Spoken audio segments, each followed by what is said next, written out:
bavandimwe mureke mbabwire ikintu Imana yanganirije muri ino minsi. Haleluya. Hari ibicaniro byinshi byubatswe bya negative mu buzima bwacu tugomba gusenya, hakubaka igicaniro cy'Imana, hakubaka.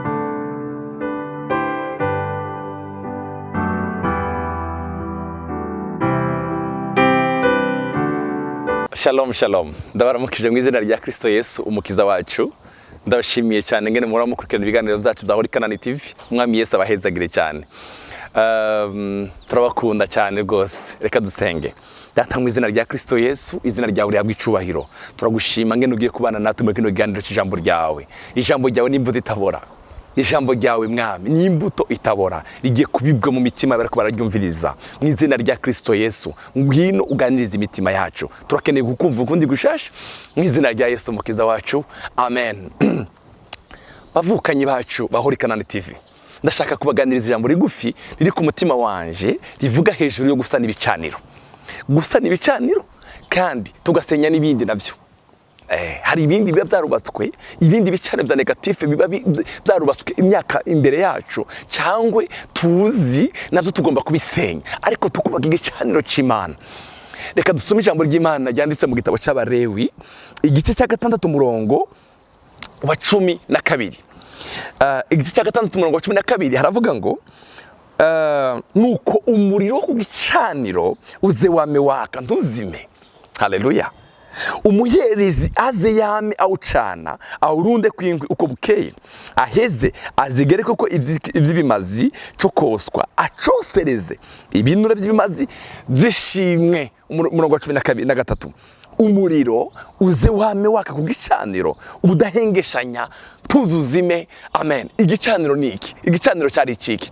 Igicaniro ni kibanza cya connection y'Imana n'abantu. N'ahantu hantu Mose yabwiye Aroni aramubwira ngo turakeneye kubera amaso igicaniro cyacu ahantu connection y'ijuru, ubusabane bw'Imana n'abantu bayo, uburyo butegerezwa hano hantu hategeza kurindwa hakazigamwa abahungu bawe. Kino gicaniro bakibere maso, barazana inkwi bagashira mu gicaniro bakisha babuye, bakagira ahantu bashira inkwi, hama hejuru bagashiraho imibavu, bagashiraho inyama, umwotso ugatumuka ukabera Imana umubavu uyimotera neza.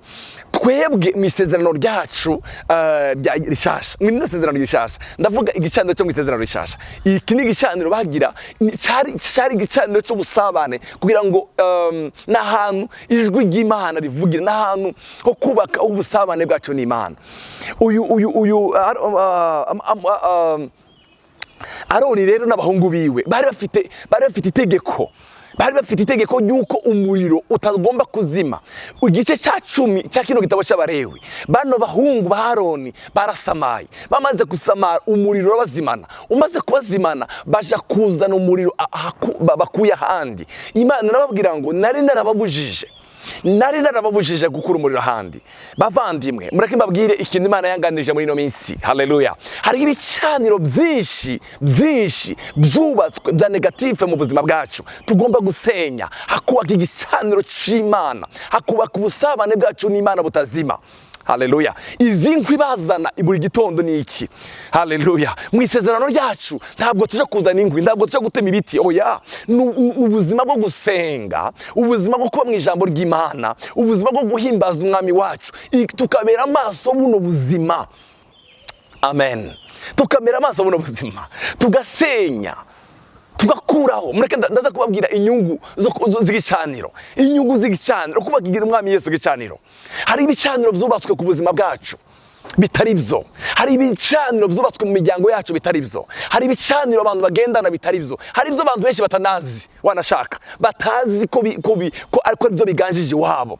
Mureke baheza akarorero kamwe numvise. Urazi yuko hari imiryango yishwe n'akaborego, igicaniro cy'inzoga ugasanga cyarishe imiryango, ugasanga abandi iwabo haganjwe n'umwuka wa divorce, ntibubaka kandi abandi bakagira ngo nibisanzwe, bakibaza ngo bizogarukira kuri bo, naho ni ibintu bigenda bikurikirana. Muri kino gitondo wewe uri kuranumviriza, ugenzure neza, wiyumvire ikintu kiganjije iwanyu, nimba ari ishavu, nimba ari iki. Hari ibintu abantu ba kera bagiraga, uku Mose Imana rero mubwiye wagira igicaniro cyo kosereza Imana, cyo kubera amaso, aramubwira ngo umuriro ntukazime ku gicaniro. Niko n'abakera bagirira ibigirwamana, bagirira za nyangombe, bagirira za nabingi, imana za kera, niko babigirira. Hari abantu baganjijwe n'ivyo bintu, hari abantu ivyo bintu byagiye bikurikirana mu miryango yabo, hari abantu ibicaniro, ugasanga mu miryango wose nta muntu ukwisha imyaka 70, abantu bagapfa bakiri batoya, nta ukwisha imyaka 50, ugasanga ubuzima bwabo barakenyuka, ugasanga nta muntu n'umwe. Ejo bundi hari umwana bariko batubwira ko iwabo nta muntu ukwiza imyaka 50, iwabo ni wasigaye wenyine. Nukuvuga ngo tutabereye maso, ubwo buzima n'ibyo bicaniro byari byarasenyutse biradukurikira. Inkuru nziza nakuzaniye niyi, bera amaso igicaniro cy'iwawe. Haleluya. Ikindi gicaniro cyo cyarubatswe ku buzima bwanyu, bw'umuryango wawe, bw'abana bawe, ndasanga ugisenya mu izina rya Yesu. Dufite Imana. Haleluya. Umunsi Eliya yahamagaye Ahabu, yaramubwiye ngo ngwino tugende i Karumeli, tugende tuje kubaza Imana yariyo. Abo kwa Bayali bagobiriza umunsi wose, baritemagura, bacana igicaniro cyabo. Eliya yari yababwiye ngo umuriro uva mu ijuru, ntiyagira umuntu uzana ikibiriti cyangwa arahura umuriro handi, umuriro uve mu ijuru.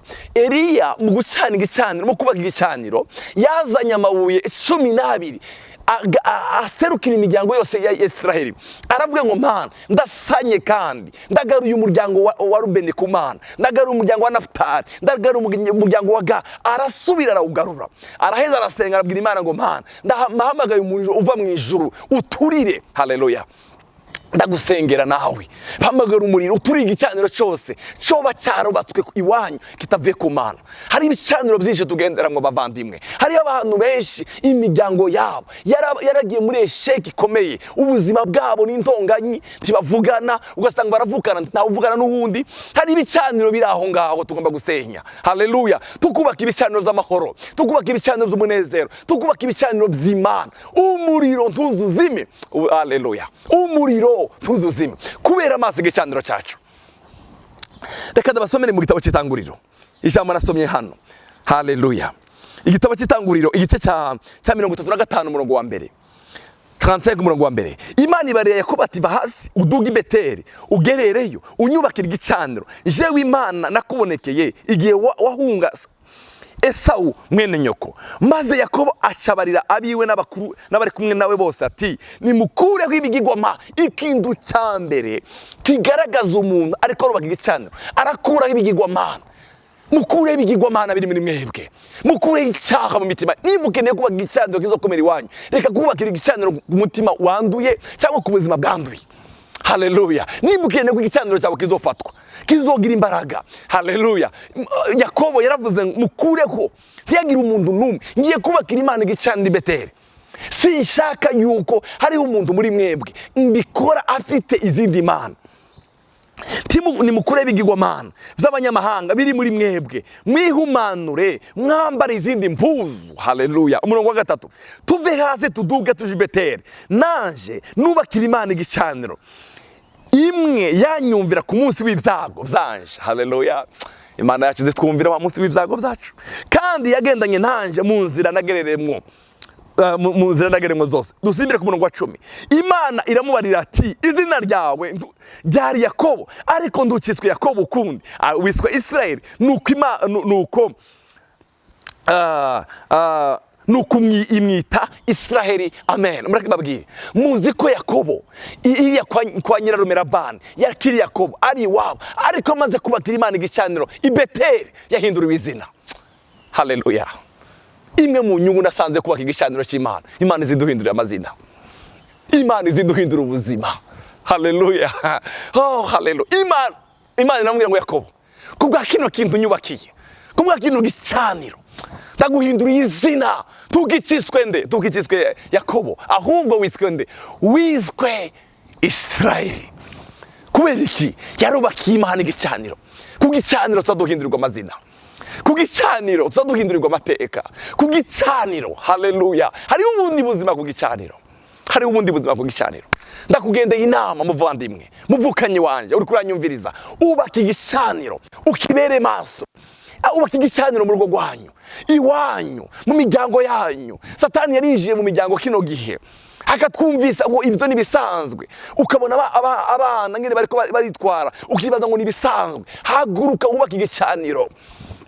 Hariyo abana Satani yatwaye aratwara, haguruka ubaka igicaniro cyawe mu izina rya Kristo Yesu. Imana yacu izaguhindurira izina, mu gicaniro Imana izihindurira abantu izina. Reka ndababwira ikintu nasomye mu gitabo cya Nehemiya.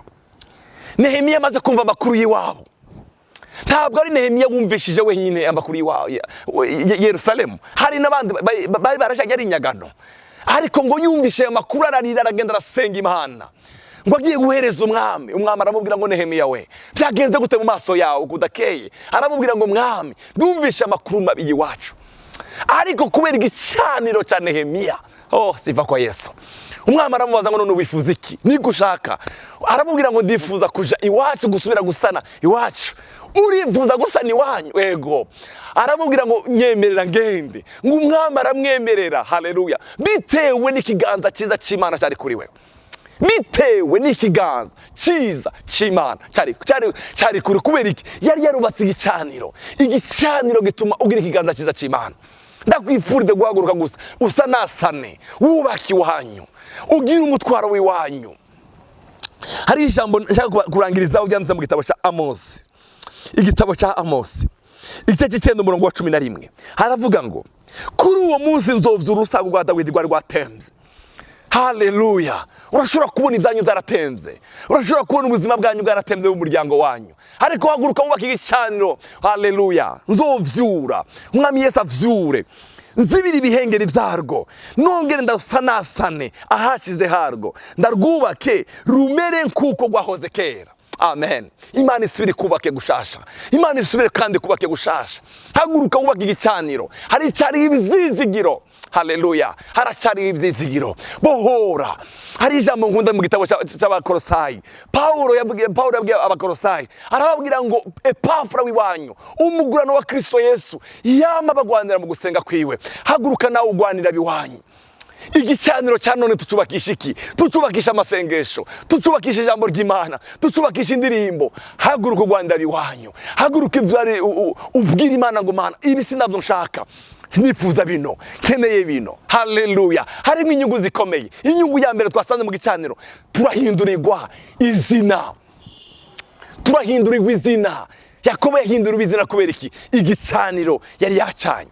Yesu aguhezagire cyane, Yesu aguha umugisha, Yesu aguha imbaraga zo gucana igicaniro, kandi ubanza uhaguruka usenyagure ibyari zarubatswe bitavuye ku Mana. Hari ijambo nkunda mu gitabo cya Matayo rivuga ngo ikitaratewe n'Imana cyose kizoranduka. Iki umwami atateye mu rugo rwawe, iki Imana itateye mu muryango wanyu, iki Imana itateye ku buzima bwawe. Haleluya. Inkuru nziza ni iyi: urandure, usenye, ukureho, umenagure. Yesu aguha umugisha. Reka ngusengere. Data, mu izina rya Kristo Yesu, duheze imbaraga zo gusenya ibicaniro bitubatswe nawe, ibicaniro bitubatswe nawe, ibicaniro bya negative zubatswe mu miryango yacu. Uyu munsi ndabisenyaguye, ndabiranduye, ndabikonvomvoye mu izina rya Kristo Yesu umukiza wacu.